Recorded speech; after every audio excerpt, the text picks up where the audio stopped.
시청자 여러분 안녕하십니까? 뉴스투데이 강원입니다. 지난 4월 전신주에서 발효한 속초 고성 산불에 대한 한전 피해 보상 논의가 시작됐습니다. 추석 전에 이재민들에게 100억 원이 지급될 예정인데 전체 피해 보상률을 결정하는 문제는 아직 불투명합니다. 김형호 기자가 보도합니다. 고성 지역 산불 피해 이재민들이 한자리에 모였습니다.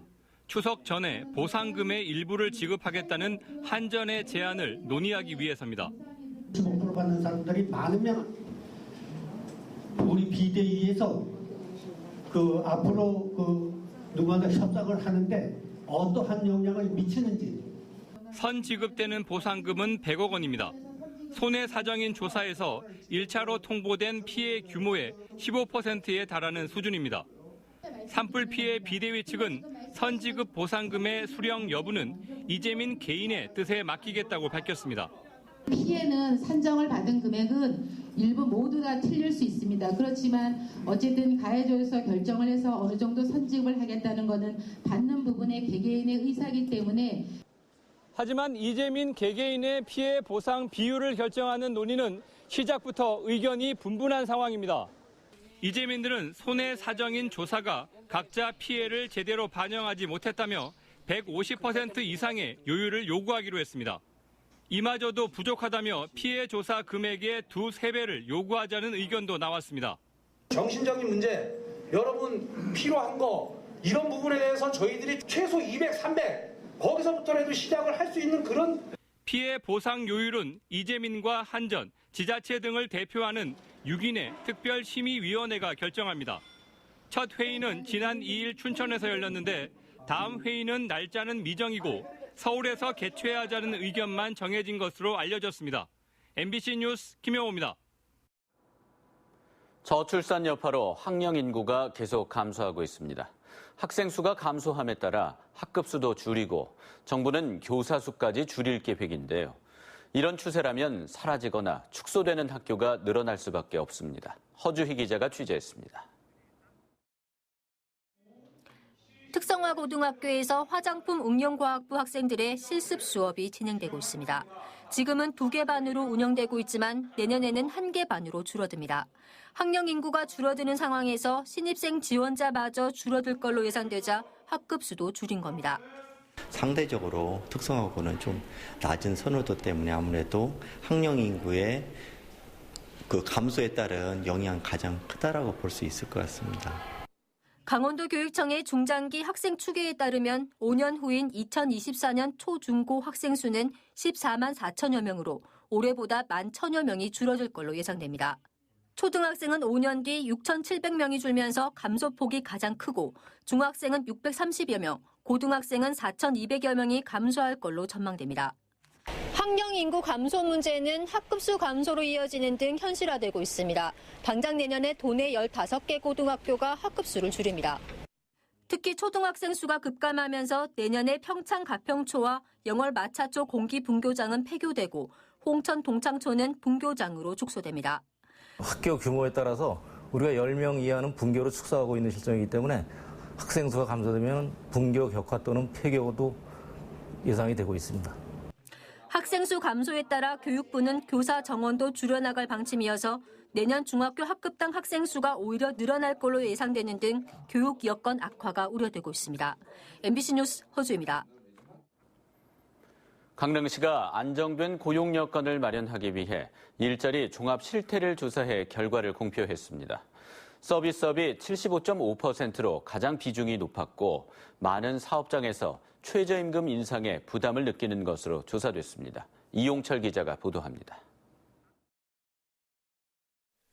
지난해 말 기준 강릉에서 5명 이상 일하는 사업체는 2,926개로 서비스업이 75.5%로 가장 많았고 건설업과 제조업, 농림어업 순이었습니다. 10명 미만 사업체가 58.7%로 가장 많았고 100명 이상 사업체는 1.3%에 그쳤습니다. 연령대별로는 40에서 49세가 29%로 가장 많은 비중을 차지했고 50대와 30대, 20대 순으로 집계됐습니다.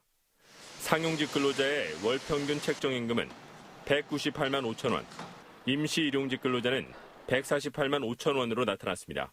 강릉시에 있는 5인 이상 사업체를 조사한 결과 서비스업이 가장 많은 비중을 차지했고 연령대별로 보면 40대가 가장 많이 종사한 것으로 나타났습니다. 사업체의 88%는 노동조합이 없었고 임시일용직 근로자의 4대 보험 가입률은 20%를 밑돌았습니다. 또 사업체의 73.5%는 최저임금 인상에 부담이 컸고 일자리 지원을 받지 않는 업체가 62.3%에 달했습니다. 강릉시는 조사 결과를 활용해 지역 경기를 살리고 안정적인 고용 환경을 만들 계획이라고 밝혔습니다. 서비스업뿐만 아니라 지역의 건설업이라든가 제조업 분야에도 우리 같이 활용해서 전반적으로 이제 경기에 동반 성장할 수 있도록 우리가 이제 활용할 것이고 우리 거기에 따른 이제 고용 창출이라든가 지역 경제 발전에도 최선을 다할 것입니다. 올해 처음 실시된 일자리 종합실태조사는 앞으로 3년에 한 번씩 실시해 정책 수립에 반영될 예정입니다. MBC 뉴스 이용철입니다.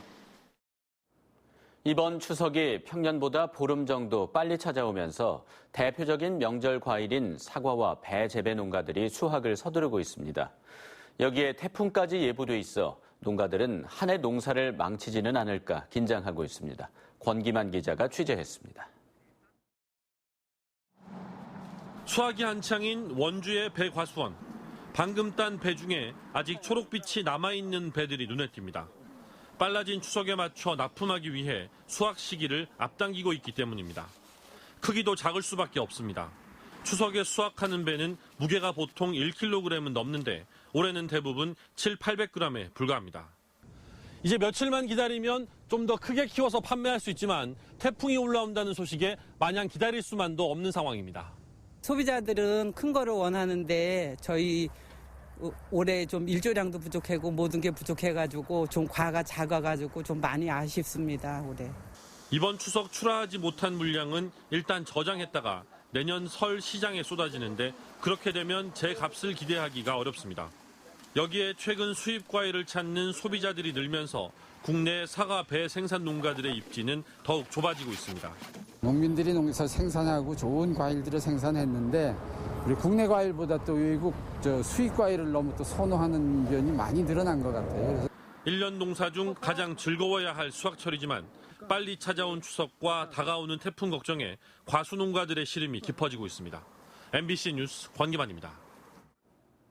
국방개혁으로 도내 접경 지역이 큰 위기에 직면했다는 소식을 전해드렸는데요.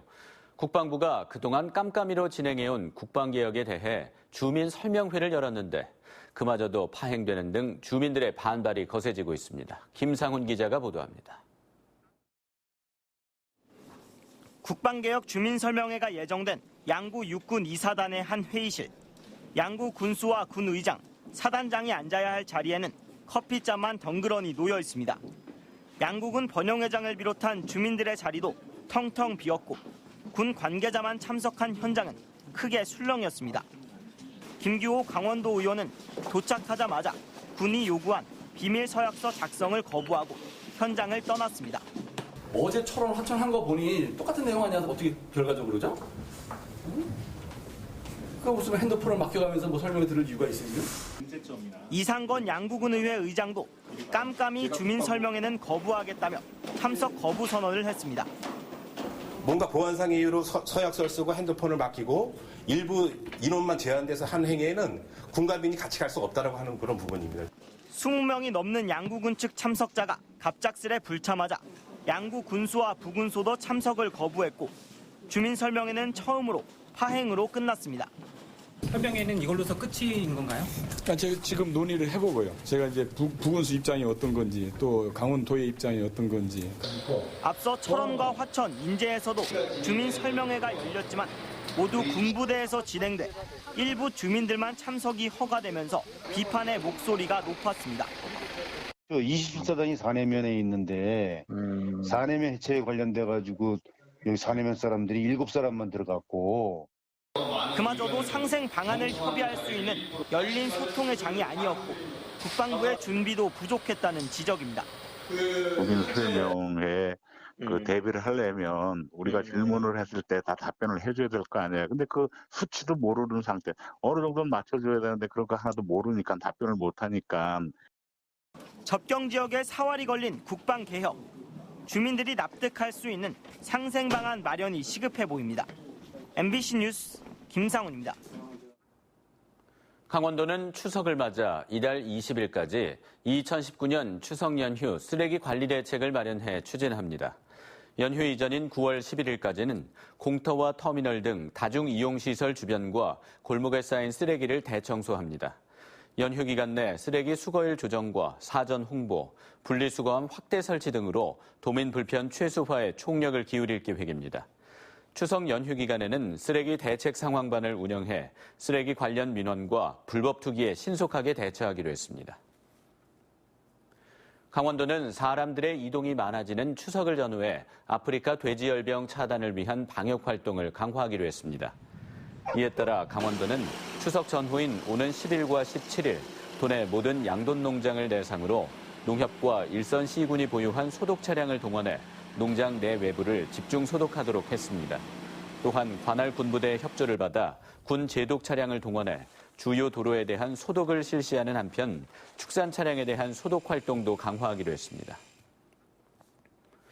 강원도는 농물 수돗물의 근본적인 해결을 위해 2024년까지 총 사업비 4,676억 원을 투입합니다.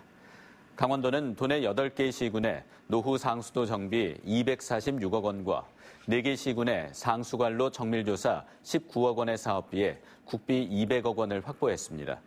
또한 노후 상수관로의 누수와 오염을 정확하게 파악하기 위한 정밀조사와 실시 설계를 시행하고 내년부터 본격적인 공사에 돌입합니다.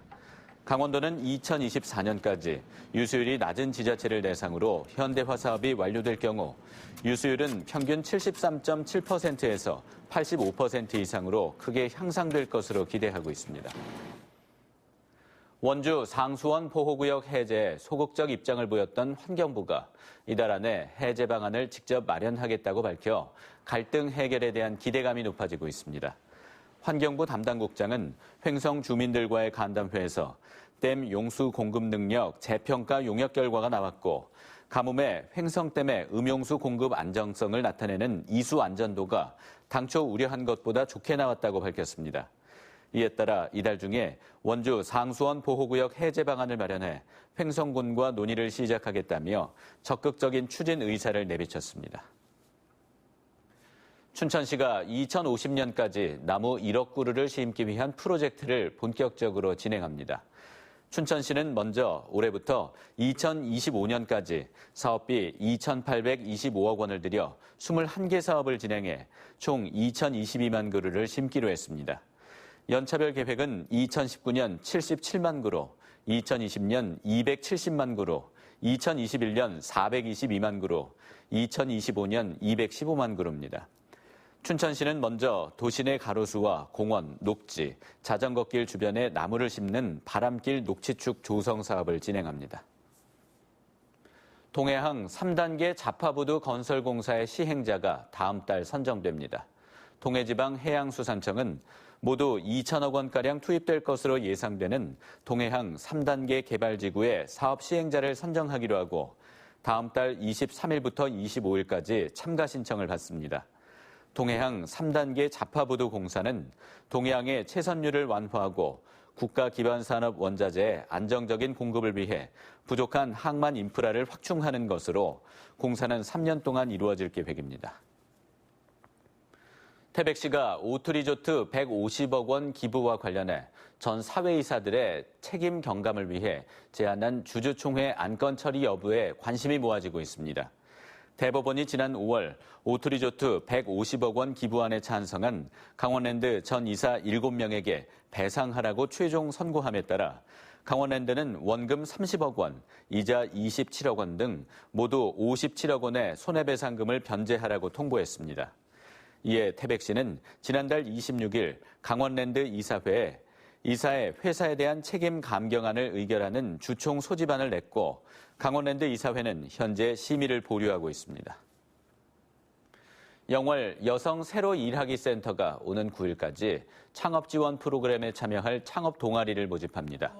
모집 대상은 영월군에 거주하면서 창업을 희망하거나 창업 아이템을 갖고 있는 여성 구직자, 또는 창업을 위해 구성된 여성단체로 사업자 등록이 없어야 합니다. 선정된 동아리는 창업 컨설팅과 교육, 창업 실전 경험 프로그램에 참여할 기회가 주어지고 여성 창업자 네트워크와 연계하게 됩니다. 우리의 전통 문화를 한자리에 선보이는 2019 유네스코 인류 무형문화유산 대한민국 대축제가 내일과 모레 정선에서 열립니다. 오는 6일 아리랑센터 공연에서는 영화 서편제로 유명한 국악인 오정혜 씨와 동편제 소리꾼 이봉근 씨가 출연해 동서편제 판소리의 진수를 펼치고 경기 도립국악단원 30여 명은 유네스코가 인류 문화유산으로 선정한 종묘제리악을 선보입니다. 또 오는 7일에는 정선 5일장 장터에서 줄타기와 남사당 놀이를 펼칩니다.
강원도 조직 개편안이 도의회 상임위를 통과했습니다. 강원도의회 기획행정위원회는 어제 강원도가 제출한 강원도 행정기구 설치 일부 개정 조례안을 통과시켰습니다. 이 조례안은 일자리국과 첨단 산업국을 신설하고 과단위 기구도 8개 늘리는 안을 담고 있습니다. 기획행정위는 일부 의원이 조직 확대 필요성이 충분치 않다는 반대 의견을 내 하루 종일 격론을 벌였지만 10월 조직 개편과 인사 발령 필요성을 주장한 강원도의 의견을 최종 받아들였습니다. 어제부터 원산지 표시 위반 행위에 대한 신고 포상금이 대폭 상향 조정됐습니다. 농산물 품질관리원 강원지원에 따르면 원산지 거짓 표시를 신고할 경우 지금까지는 200만 원의 포상금이 지급됐으나 오늘부터는 최고 1,000만 원으로 5배 상향됐습니다. 또한 음식점에서 원산지 표시를 하지 않은 경우 포상금이 5만 원에서 최고 10만 원으로 조정돼 업주들의 각별한 주의가 필요합니다. 이상으로 뉴스 투데이 강원을 마칩니다. 고맙습니다.